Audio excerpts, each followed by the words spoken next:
and welcome back to the Coco Loco series. It has been a while and there's a reason for it. The SD cards I bought from Amazon turned to be fake and I lost a lot of footage. As you can see, the plants are big, they're very healthy and they're full of peppers already, and some of them are even turning into their primary colors, so in this case red. And these are the PePPer strawberry hybrids, but I think the black color is because of the night. It's very cold. There is a big difference between these six and those. These plants droop, so they're very heavy and they droop down.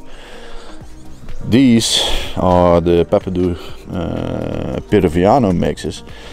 Well, these are very tough, and even though the peppers are very heavy, they're still very strong. But there's a very big difference between the two of them, because both of them are crosses. So I'm very happy with this plant in particular. One plant can have different kind of phenos, that's just the way it works. But this plant in particular is the plant I'm going to focus on. And this one is considered to be the perfect pheno. It's the perfect hybrid between the wide body of a PePPer and the pointy body of a Peruviano or HuGe.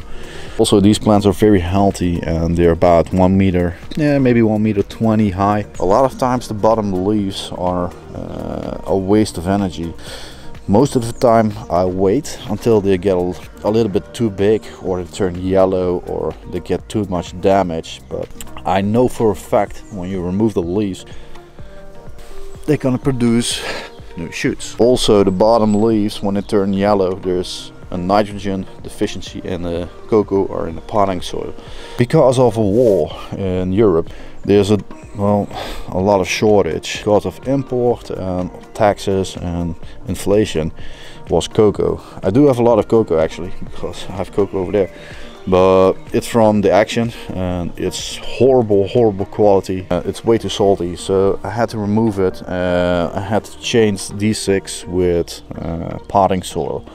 So the top layer is cocoa, but the bottom layer is potting soil, so it's a mix of 50-50.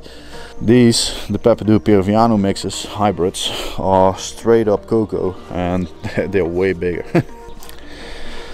But I like my fertilizer more than general hydroponics, kanaal or PlaNtS, because I don't have any flower drop. And the reason why is I'm using my own custom fertilizer that's specifically designed to work with peppers and paprikas.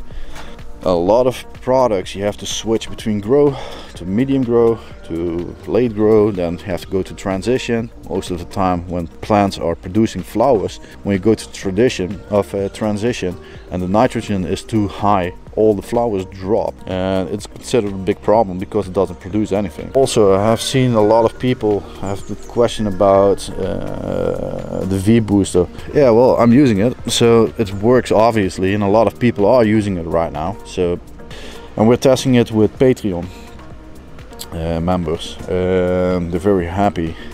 But people on Patreon have to remember, the V booster is designed to work with a fertilizer. So if you're using kanaal or PlaNtS or my own products, or maybe even advanced nutrients or chicken manure or cow manure or whatever, it has to work with a fertilizer. So it's not a product on itself, it's a booster.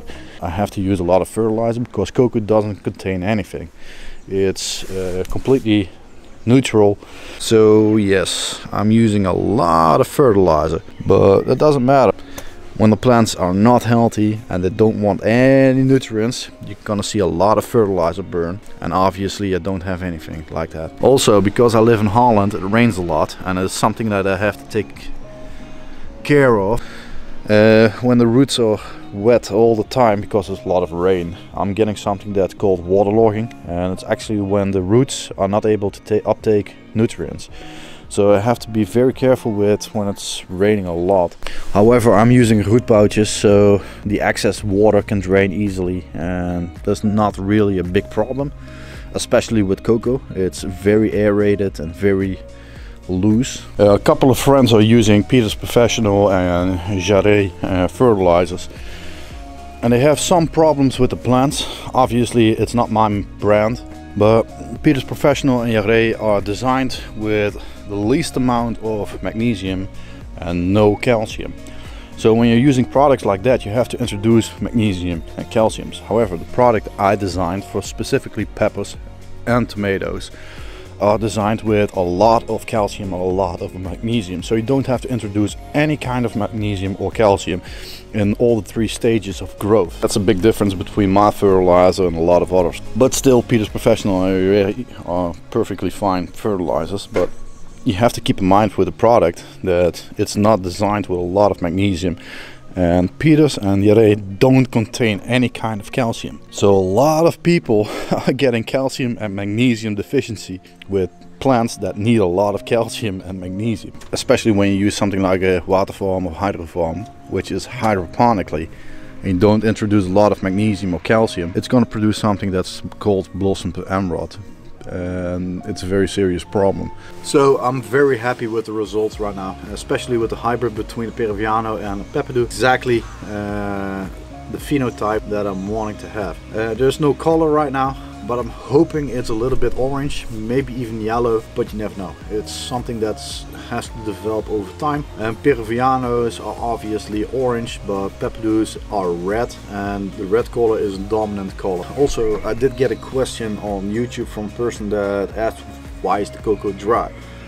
And it was around the period that the plants were very small and still in the 1 liter pots. And the reason why is, first of all, it was a very precise measurement of water I give to the plant. So I didn't want to introduce too much water, create problems like fungus gnats, fungus on itself. So I didn't want to grow mushrooms. And second of all, I didn't want to introduce too much water. It's going to slow down the growth. When you just give enough water, it's very easy to measure with a tensiometer. You just get the optimum growth rate of a pepper plant. But now, because the plants live outside, I have to watch the rainfall and all that, and it's gonna present a lot of problems. But obviously the plants are big enough, and I use root pouches, so I don't have to worry too much. Second question, how much fertilizer am I using? I'm using a lot of fertilizer because every time I'm giving water, I'm giving fertilizer. It's not like organic matter that you give once every couple of months. Synthetic fertilizer, I can give the right amount right now, and next week I can build up a little bit more. However, every time I'm giving water, I'm giving fertilizer. Why didn't I remove the flowers? Well, that's a pretty simple reason. When you remove the flowers, the plants get bigger, that's obvious. These plants are hybrids, so I wanted to know very early in the season what kind of fruits these are producing, and I didn't remove the flowers for that specific reason. Next year I will remove the flowers until end of May, beginning of June, just to get bigger plants in a shorter period of time. Not because it's necessary, but yeah, because of the fruits. It slows down the growth dramatically. And the last question of Brian, he wants to know his peppers are shrinking and wrinkling. He thinks it's because of general hydroponics and terra aquatica, but I don't think so. It's something, most likely something very different. Sometimes when the roots are too wet, it's gonna waterlog, and when it's waterlogging, it's not taking up any fertilizer or any water to protect itself. And when there's no water, the peppers are shrinking and wrinkling, and yeah, it's going to drop off their fruits. Or there's not enough water in the pots and you give too little water, and it's going to do exactly the same. I know a lot of people have been asking for pepper fertilizer or my tomato fertilizer, and maybe in the future I have to discuss this with Remco. It's possible to sell it in small batches on Patreon only, just to get it out there in people's hands to let them try it. But I just introduced my first product, and it's very hard work just to introduce one product at a time. It's for sale right now on CityPlant. It has an MPK value of 102424. It's suitable for all mediums, and it's specifically designed for cannabis. Obviously you can use it for other kind of plants, but the pepper and tomato formula, it's going to take a while. I just introduced my first formula, and it's going to take a while before the next products are going to get introduced. So yes, the tomato and the pepper formula is developed already, but it's going to take a while before I'm going to introduce it on the open market. So if you have any questions, just ask them in the commentary section, or be a member on Patreon, Facebook, and ask the question there. But for now, the Cocos and the Locos are doing great.